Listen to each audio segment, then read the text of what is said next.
لله رب العالمين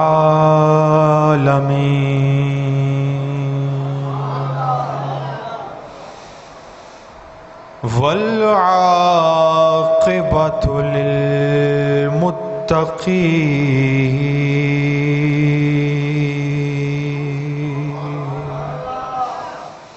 والصلاة والسلام على سيد المرسلين سيد المرسلين وسيد العالمين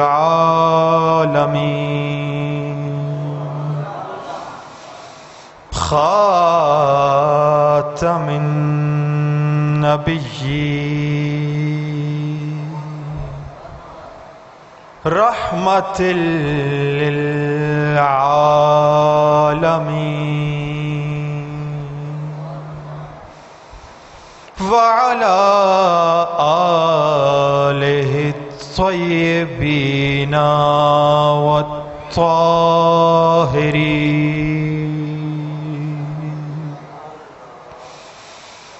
وعلى أصحابه أجمعين قال الله تبارك وتعالى في كلامه المجيد بسم الله الرحمن الرحيم قل بفضل الله وبرحمته فبذلك فليفرحوا صدق الله مولانا العظيم وصدق رسوله النبي الكريم وأحسن منك لم تر قط عيني وأجمل منك لم تلد النساء خلقت مبرأ من كل عيب كأنك قد خلقت كما تشاء اور جن کے آنے سے روشن زمانہ ہوا ان کی نورانی آمد پہ لاکھوں سلام اور نثار تیری چہل پہل پر ہزاروں عیدیں ربیع الاول سوائے ابلیس کے جہاں میں سبھی تو خوشیاں منا رہے ہیں۔ برادران اسلام، آپ کو، مجھے، ہم سب کو بہت بہت مبارک ہو کہ اللہ رب العزت نے ہمیں ربیع الاول کی ان بابرکت ساعتوں میں جینے کا ایک اور موقع فراہم کیا ہے۔ اللہ رب العزت کا ہم پر خاص کرم ہوا ہے کہ یہ پاک مہینہ ایک دفعہ پھر لوٹ کر آیا ہے اور اس نے چار دانگ عالم کو جگمگایا ہے۔ جو آیت کریمہ میں نے آپ کے سامنے تلاوت کی، قُلْ بِفَضْلِ اللَّهِ وَبِرَحْمَتِهِ فَبِذَلِكَ فَلْيَفْرَحُوا، اللہ رب العزت اپنے محبوب سے مخاطب ہو کے فرما رہا ہے کہ اے محبوب فرما دیجئے کہ اے میری طاعت کرنے والوں، میرے دین کا پرچار کرنے والوں، تمہیں چاہیے کہ اللہ کے فضل پر اور اللہ کے رحمت پر خوشی منایا کرو۔ تمہیں چاہیے کہ اللہ کے فضل اور اس کی رحمت پر خوشی منایا کرو۔ اور علماء لکھتے ہیں کہ یہاں پر فضل سے مراد قرآن کریم فرقان حمید ہے۔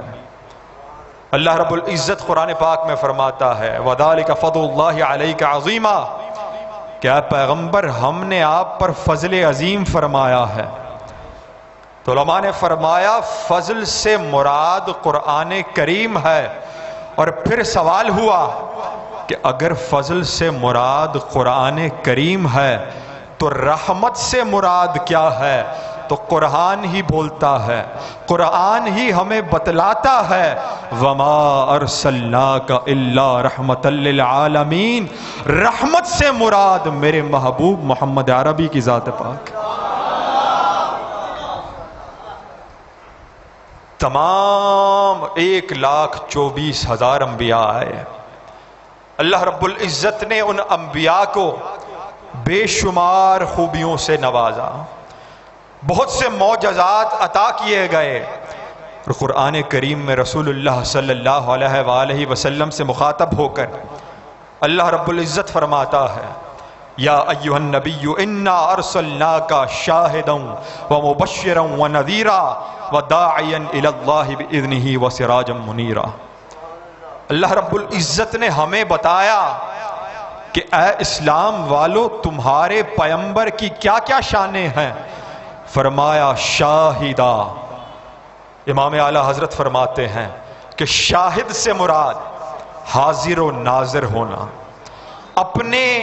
امتیوں کے اوقات سے، ان کے کاموں سے، ان کے اعمال سے واقف ہونا، یہ رسول اللہ کی صفت ہے شاہدہ۔ پھر دوسری صفت کیا بیان کرتا ہے قرآن کریم؟ مبشرہ، کسی کو خوشخبری دینا، اچھی خبر سنانا۔ تو مطلب کیا بنا کہ اگر نیک اعمال کرو گے، اگر اللہ کی کتاب کے مطابق چلو گے، رسول اللہ کی سیرت پر، احادیث پر عمل پیرا ہوگے، تو رسول اللہ نے تمہیں خوشخبری سنا دی ہے، مبشرہ، تبشیر دینے والا، بشارت دینے والا، خوشخبری دینے والا۔ پھر ایک صفت بیان ہوئی وَنَذِيرًا، ڈرانے والا۔ اگر کتاب اللہ کے خلاف چلتے ہو، راہ راست سے ہٹ جاتے ہو، تو اللہ نے اپنے پیمبر کو نذیرا کی صفت دی ہے کہ اللہ کے پیمبر امتیوں کو ڈرا کے، سمجھا کے، بھجا کے دوبارہ راہ راست پر لانے والے ہیں۔ پھر اگلی صفت بیان ہوئی وَدَاعِيًا إِلَى اللَّهِ بِإِذْنِهِ، کہ اللہ کے حکم سے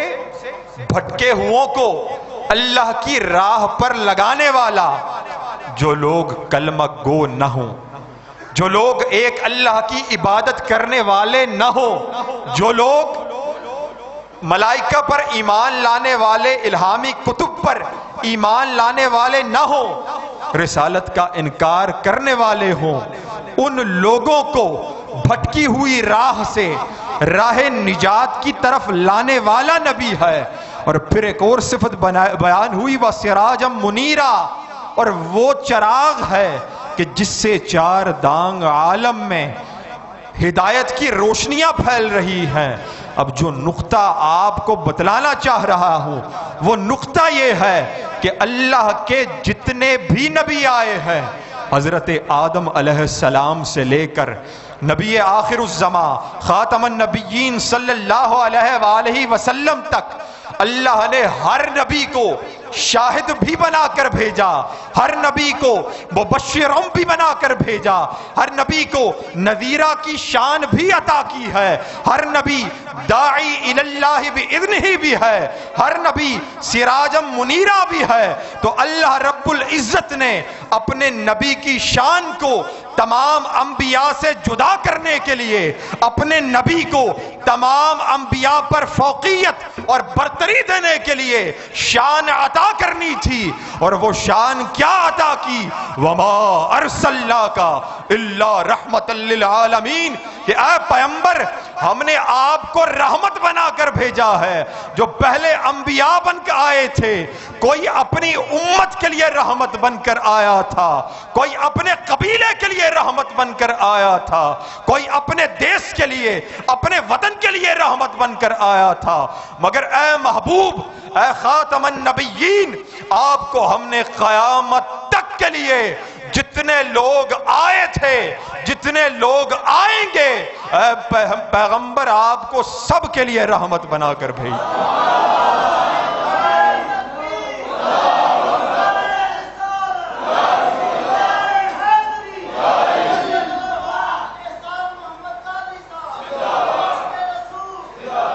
آپ کی رحمت بے پایاں ہے۔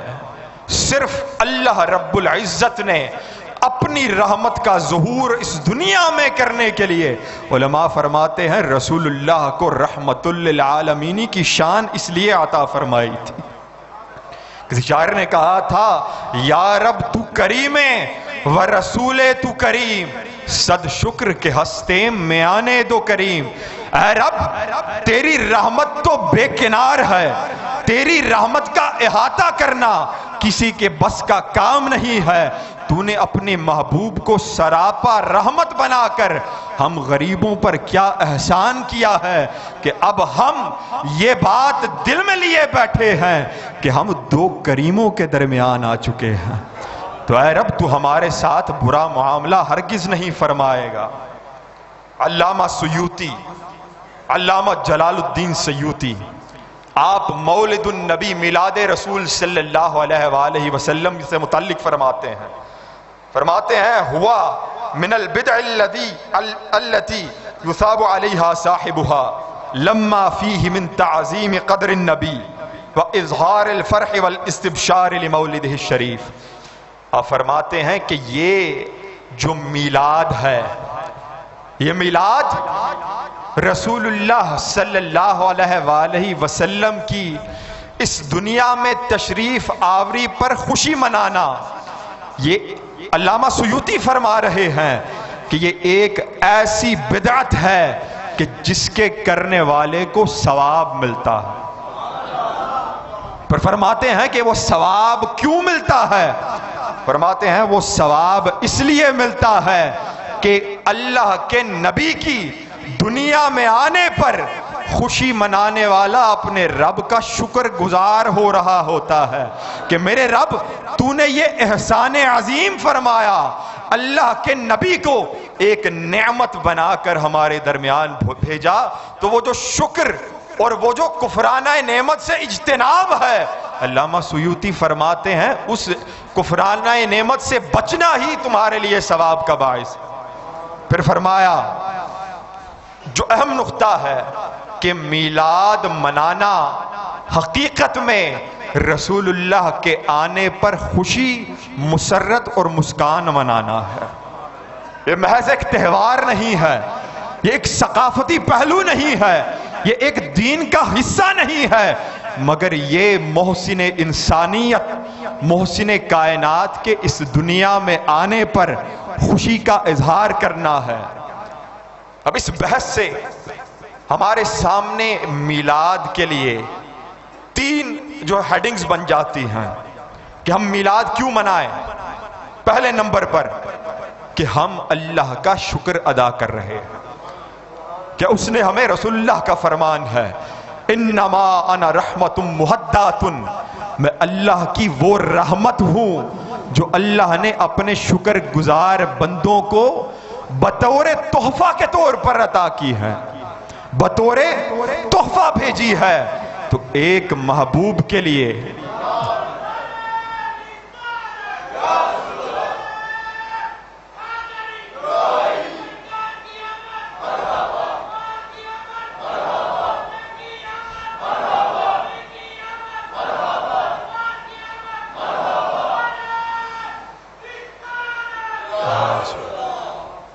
ایک محبوب کے لیے اس سے بڑھ کر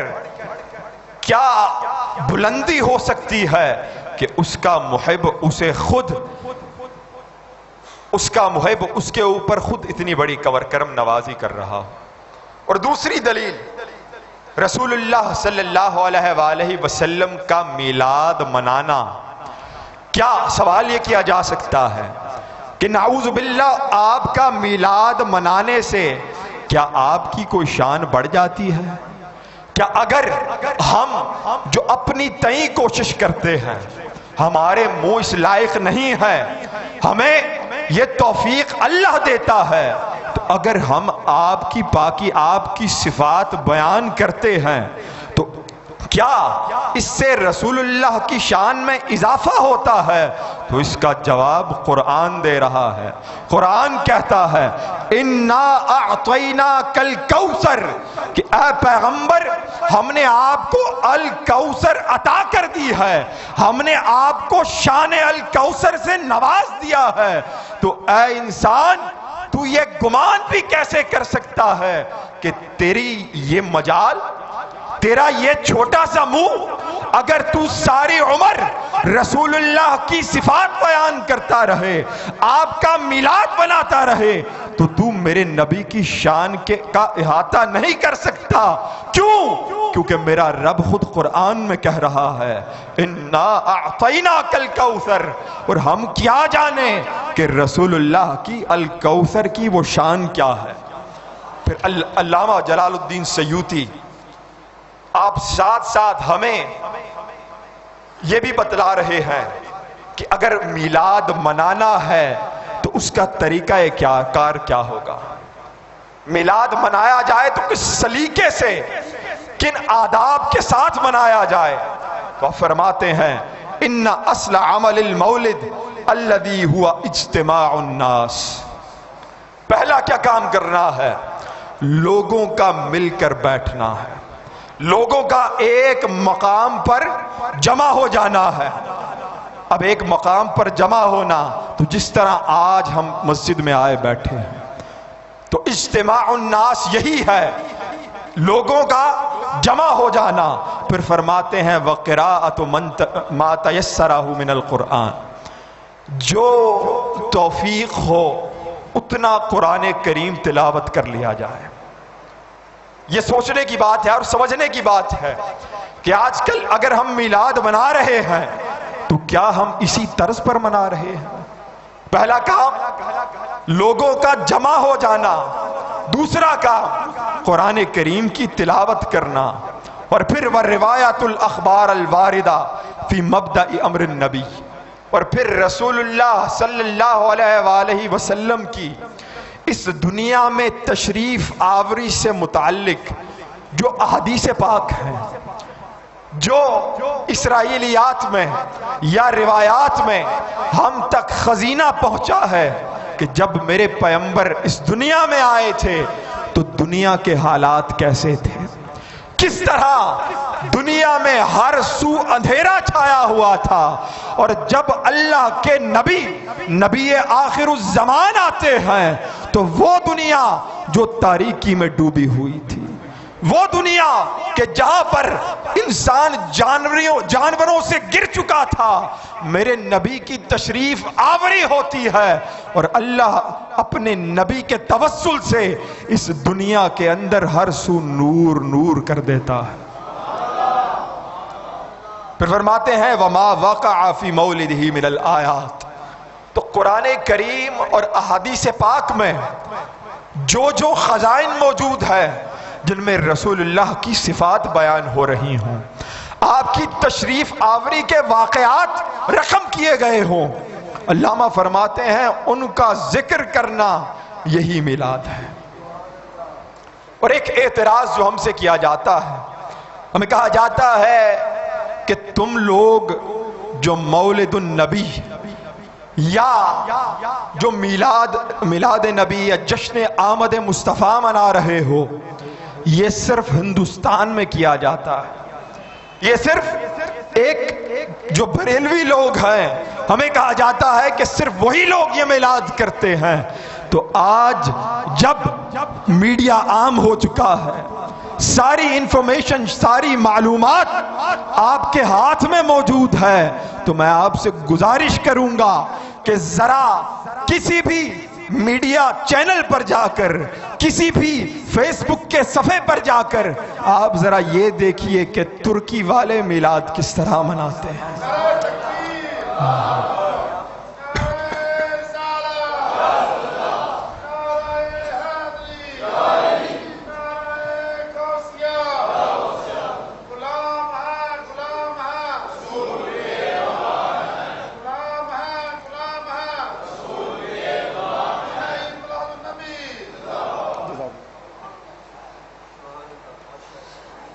آپ یہ ملاحظہ کریں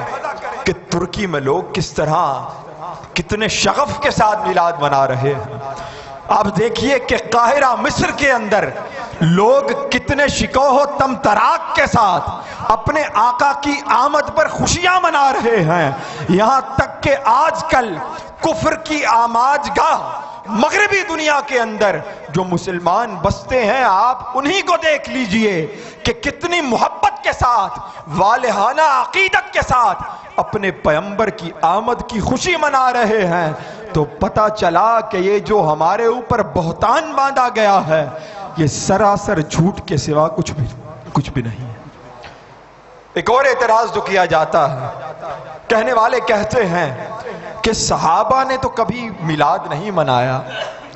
تو یہ جو تم نے عمل شروع کیا ہوا ہے یہ برا عمل ہوگا، اگر اچھا عمل ہوتا تو صحابہ ضرور مناتے۔ تو ان کی اطلاع کے لیے بھی عرض ہے کہ صحابہ جو لوگ شریعت کے قانون سے واقف ہیں، انہیں معلوم ہے کہ قول صحابی کی جو شریعت کے قانون میں یا فقہ کے اندر جو اہمیت ہوتی ہے وہ بعد میں، بہت بعد میں آتی ہے۔ رسول اللہ کی سنت، آپ کی اسوہ حسنہ بہت پہلے آتی ہے۔ اور ان جو اعتراض کرنے والے ہیں ان کی اطلاع کے لیے یہ حدیث پاک عرض ہے کہ صحابہ عرض کرنے لگے، وَسُئِلَ رسول اللہ صلی اللہ علیہ وسلم عن صوم یوم الاثنین،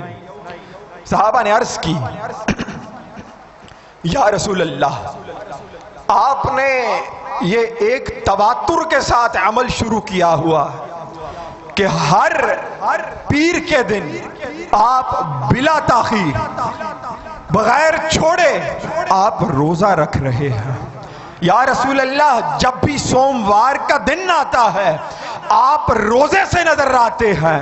یا رسول اللہ، یہ پیر کے دن روزہ رکھنے میں حکمت کیا ہے؟ رسول اللہ فرمانے لگے، قالا ذاک یوم ولدت فیہ، رسول اللہ نے فرمایا صحابہ، میں جو پیر کے دن بلا ناغا روزہ رکھ رہا ہوں، میرے صحابہ یہ جان لو کہ یہ روزہ رکھنے کی حکمت یہ ہے کہ اللہ رب العزت نے مجھے اس دنیا کے اندر پیر کے دن بھیجا تھا، میں محمد عربی اس پیر کے دن روزہ اس لیے رکھ رہا ہوں۔ تو پتہ کیا چلا کہ قول صحابہ بعد میں آتا ہے، عمل نبی پہلے آتا ہے، قول صحابی کی اہمیت بعد میں ہے، نبی پاک کے عمل کی حیثیت پہلے آتی ہے۔ تو اگر نبی پاک خود اپنا میلاد منا رہے ہیں اور سال میں ایک مہینے میں نہیں، سال میں ایک دن میں نہیں، بلکہ ہفتے کے ہر ہفتے کے ایک دن منا رہے ہیں جو کہ سوموار کا دن ہے، تو پتہ چلا کہ میلاد منانا تو خود محمد عربی کی سنت ہے۔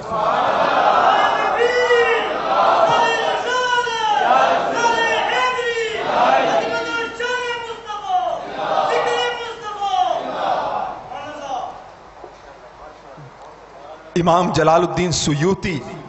آپ کا جو قول میں نے آپ کے سامنے پڑھا، وہ فرماتے ہیں کہ رسول اللہ کے میلاد میں آپ کی ولادت کے حالات بیان کرنا بھی میلاد ہے۔ تو حدیث پاک میں آتا ہے، رسول اللہ خود فرما رہے ہیں، فرماتے ہیں قال رؤیا امی التي رأت انه خرج منها نور اضاءت له قصور الشام، رسول اللہ فرماتے ہیں کہ میری والدہ ماجدہ جب میری پیدائش ہونے والی تھی تو میری والدہ ماجدہ نے اپنے خواب میں دیکھا کہ ان کے گھر سے ایک ایسا نور نکلتا ہے، ایک ایسی روشنی نکلتی ہے کہ جس کی رعنائی، جس کی کا نور، جس کی روشنی پوری دنیا میں پھیل جاتی ہے، دنیا کے ہر ایک کونے میں پھیل جاتی ہے، یہاں تک کہ شام کے اندر جو کیسر و کسریٰ کے محلات ہیں، جو شام کے اندر قصور اہل کفر نے بنا رکھے ہیں، رسول اللہ فرماتے ہیں کہ میری والدہ ماجدہ فرماتی ہیں کہ ان کے گھر سے وہ نور نکلتا ہے، پوری دنیا میں پھیلتا ہے، کیسر و کسریٰ کے محلات کو روشن کر دیتا ہے۔ تو مسلمانوں، تم یہ بات جان کر جیو کہ رسول اللہ کا وہ نور جو آپ کی پیدائش کے وقت نکلا تھا، آج جب تم باہر نکلتے ہو اور ربیع الاول میں جا کر عمارتوں کو دیکھتے ہو جو نور سے جگمگا رہی ہوتی ہے، یہ جان کر جیو یہ میرے نبی کا وہ نور ہے جو 1400 سال پہلے نکلا تھا۔ آج 1400 سال بیت گئے ہیں مگر میرے نبی کا نور آج بھی جگمگا رہا ہے۔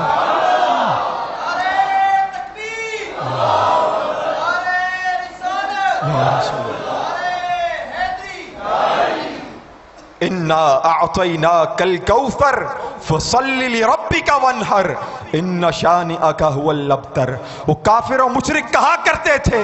کہ اے محمد، تیری نرینہ اولاد اس دنیا سے چلی گئی، تیرے بیٹے اس دنیا میں آئے چلے گئے، اب تیرا نام لینے والا کوئی نہیں بچے گا۔ نعوذ باللہ رسول اللہ کو تانا دیتے تھے۔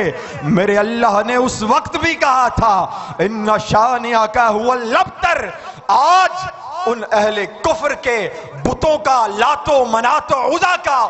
نام لینے والا سرزمین عرب میں کوئی باقی نہیں بچا ہے۔ اگر نام لیوا ہے تو اس پوری دنیا میں محمد عربی کے نام لینے والے ہیں، اور اللہ رب العزت کی تکبیر اور پاکی بیان کرنے والے ہیں۔ اللہ رب العزت نے میرے نبی کے دشمنوں کو نیست و نابود کیا ہے۔ اور ایک اور حدیث پاک، جب رسول اللہ صلی اللہ علیہ وآلہ وسلم کی پیدائش ہوئی تو روایات میں آتا ہے کہ عام بچے پیدا ہوتے ہیں، کوئی رو رہا ہوتا ہے، کوئی کس حالت میں ہوتا ہے، کوئی کسی حالت میں ہوتا ہے۔ تو جب آپ نبی کریم صلی اللہ علیہ وآلہ وسلم اس دنیا میں آئے تو روایت میں آیا انہو ولد رافعا رأسہ الی السماء۔ جب پیغمبر اسلام دنیا میں آئے تو آپ کا چہرہ آسمان کی طرف اٹھا ہوا تھا اور ہاتھ اس طرح پھیلائے ہوئے تھے جیسے اپنے رب سے کچھ مانگ رہے ہوں،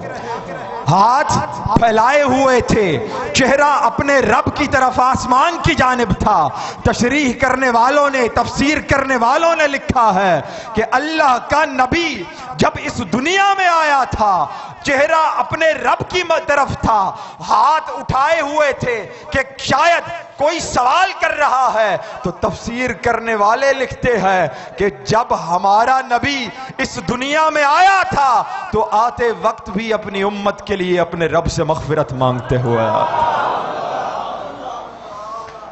شان رحمت للعالمین یہ ہے کہ اس دنیا میں آئے تھے تو میرے اور آپ کے لیے اپنے رب سے مغفرت مانگتے ہوئے آئے تھے۔ اب ایک اور آخری جو آپ سے بات کرنی ہے کہ یہ جو اعتراض ہے کہ صحابہ نے نعوذ باللہ میلاد نہیں منایا تو یہ کفر ہو گیا، بدعت ہو گئی، شرک ہو گیا، فلاں ہو گیا، ڈھمکاں ہو گیا، تو آپ کسی بھی فلسفی، کسی بھی فلسفر کی کتاب اٹھائیں اور اس میں دیکھیں کہ کسی بھی مذہبی، دینی یا ثقافتی تہوار کو منانے کا مقصد کیا ہوتا ہے، تو ہر فلسفی، ہر اسکالر، ہر عالم، چاہے کسی بھی مذہب سے اس کا تعلق ہو، چاہے بد مذہب ہی کیوں نہ ہو، وہ آپ کو یہ بتلائے گا کہ جتنے تہوار ہیں مذہبی غیر مذہبی، ان کا مقصد یہ ہے کہ آنے والی نسلوں کو دین سے کے قریب تر کرنا، انہیں تعلیم دینا کہ تمہارا یہ فلاں شخص تھا جو اس دنیا میں آیا تھا، جس نے یہ کام کیے تھے، یہ کارنامے سر انجام دیے تھے، تو ان کارناموں کی وجہ سے آج اس کا نام ہم زندہ رکھتے ہیں۔ یا نشاندہی کرنا مقصود ہے کہ یہ عمل ایک خاص وقت میں، ایک عرصے میں کسی نے سر انجام دیا تھا۔ کچھ لوگ آئے تھے جو ایک عمارت کھڑی کر گئے، کچھ لوگ آئے تھے جو ایک پیغام دنیا کو دے گئے۔ یہ ایک عام تہوار کا مقصد ہوا کرتا ہے۔ تو اب صحابہ نے میلاد کیوں نہیں منایا؟ اگر صحابہ میلاد مناتے تو یہ گمان ہوتا، یہ وہم ہوتا، یہ ابہام ہوتا کہ صحابہ کو رسول اللہ کی زندگی اپنی نسلوں، اپنی اولاد، اپنے آنے والے مسلمان بھائیوں تک پہنچانے کے لیے کسی تہوار کی ضرورت تھی، کسی ثقافتی عمل کی ضرورت تھی، کسی ایونٹ کی ضرورت تھی۔ صحابہ کو کسی بیساکھی کی ضرورت تھی کہ وہ رسول اللہ کی زندگی سے آنے والی نسلوں کو آشنا کرنے کے لیے کسی چیز کا سہارا لیں، کسی تہوار کا سہارا لیں، کسی ثقافتی پہلو کا سہارا لیں۔ یہ گمان، یہ ابہام ہو سکتا تھا، تو صحابہ نے میلاد اس لیے نہیں منایا کیونکہ صحابہ کی ساری زندگی رسول اللہ کی سیرت پر، رسول اللہ کی صورت پر، رسول اللہ کی اسوہ حسنہ پر عمل درآمد کرتے ہوئے گزر گئی۔ صحابہ کرام کو، اپنی اولادوں کو، آنے والے مسلمانوں کو، اپنی آنے والی نسلوں کو رسول اللہ کی ذات پاک سے آشنا کروانے کے لیے، آپ کی سیرت پر اسباق دینے کے لیے، آپ کی اسوہ حسنہ سے متعارف کروانے کے لیے صحابہ کو کسی بیساکھی کی ضرورت نہیں تھی۔ وہ ہم بدبخت ہیں، وہ ہم کم نسل ہو چکے ہیں کہ آج ہمیں اپنی بچوں کو، آج ہمیں اپنی نسلوں کو، آج ہمیں اپنے پیاروں کو جو اس دنیا میں ہمارے بعد آنے ہیں، انہیں دین اسلام سے آشنا کروانے کے لیے، پیغمبر اسلام کی زندگی کے دروس دینے کے لیے آج ہمیں میلاد جیسے ایونٹس کا، میلاد جیسی تقاریب کا ہمیں بیساکھی لینی پڑتی ہے، ہمیں سہارا لینا پڑتا ہے، کیونکہ میرے صحابہ جو ابو بکر تھا ساری عمر اپنی زندگی، اپنا مال، اپنی اولاد رسول اللہ کی بارگاہ میں لگا دی۔ حضرت عثمان غنی اپنا سارا مال رسول اللہ کے دین کے لیے وقف کر دیا۔ عمر فاروق جس کی تلوار پر اپنوں کا بھی خون تھا، پرایوں کا بھی خون تھا، صرف کس لیے؟ اللہ کے دین کی سربلندی کے لیے۔ حضرت علی المرتضی ہر موقع پر، ہر غزوہ پر، ہر پہلو میں رسول اللہ کے پاس کھڑے رہے۔ جب آپ کے پیارے، آپ کے خاندان والے رسول اللہ کے مخالف ہو جاتے ہیں تو آپ کے پورے خاندان کے اندر تنہا ایک علی تھا جو کھڑا ہو کر یہ کہہ رہا تھا کہ اے محمد، اگرچہ میں بچہ ہوں، میرے پاؤں چھوٹے ہیں، میری ٹانگیں چھوٹی ہیں، میں کسی سے لڑنے کی استطاعت بھی نہیں رکھتا، مگر میری جان آپ کے سپرد ہے، چاہے تو آپ مجھے سمندر میں کود جانے کا حکم دے، میں علی اس پر تیار ہوں۔ میرے صحابہ تو وہ تھے کہ ابو سفیان ابھی مسلمان نہیں ہوا تھا اور یہ کہنے پر مجبور ہو گیا، ابو سفیان ابھی کلمہ نہیں پڑھا تھا تو یہ کہا کرتا تھا ما رأیت احدا یحب احدا کحب اصحاب محمد محمدا۔ میں نے پوری دنیا گھومی ہے، بڑے بڑے شاہوں کے دربار دیکھے ہیں، بڑے بڑے سرداروں کو دیکھا ہے، تمام تر طاقت کے ساتھ، زور کے ساتھ، دبدبے کے ساتھ، شان کے ساتھ دیکھا ہے، مگر جس طرح محمد کے غلام ہر موقع پر اس کے لیے جان دینے کو تیار رہتے ہیں۔ میں نے کسی شہنشاہ کے دربار میں نہ یہ محبت دیکھی ہے نہ یہ خلوص دیکھا ہے۔ اے محمد عربی، تجھے سلام ہے کہ تو نے وہ لوگ ٹرین کیے تھے جن کی اولادیں بھی رسول اللہ کی سیرت پر عمل کرنے والی تھیں، جو ہر وقت جن کا اوڑھنا بھی رسول اللہ کی ذات تھی، جن کا بچھونا بھی آپ کی تعلیمات تھی۔ اے صحابہ، آپ کو سلام ہے۔ آپ کو دین آگے پہنچانے کے لیے میلاد کی بیساکھی کا سہارا لینے کی ضرورت نہ تھی۔ آج ہماری قسم پرسی کا یہ حال ہے۔ آج ہم دین سے اس قدر دور ہو چکے ہیں، دنیا نے ہمیں اس قدر لپیٹ میں لے لیا ہے۔ میں اور آپ آج ہمارے لیے ایک رحمت کا سایہ ہے یہ میلاد، ہمارے لیے اللہ کی عطا ہے یہ میلاد، ہمارے لیے اللہ کی نعمت عظیم ہے یہ میلاد۔ کیوں؟ کیونکہ اس کے توسل سے ہم اپنے نبی کی صفات بیان کر رہے ہیں، اس کے توسل سے ہم اپنی اولاد کو بتا رہے ہیں کہ 1400 سال قبل ایک ذات ایسی بھی آئی تھی کہ پوری دنیا کفر کے اندھیرے میں لپٹی ہوئی تھی، پوری دنیا کفر نے آج اپنی آماد گناہ بنائی ہوئی تھی، ہر طرف دشمن اسلام دندناتے پھرتے تھے۔ ایسے میں ایک آمنہ کا لال بھی آیا تھا، ایسے میں ایک اللہ کا نبی بھی آیا تھا، شان خاتم النبیین لے کر آیا تھا، شان رحمت للعالمین لے کر آیا تھا، اور اس نے ہمیں وہ سبق پڑھایا تھا کہ انشاءاللہ قیامت تک کے لیے نہ ہم اس سبق کو بھلائیں گے اور نہ ہی اپنے نبی کو بھلائیں گے۔ وآخر دعوانا الحمدللہ۔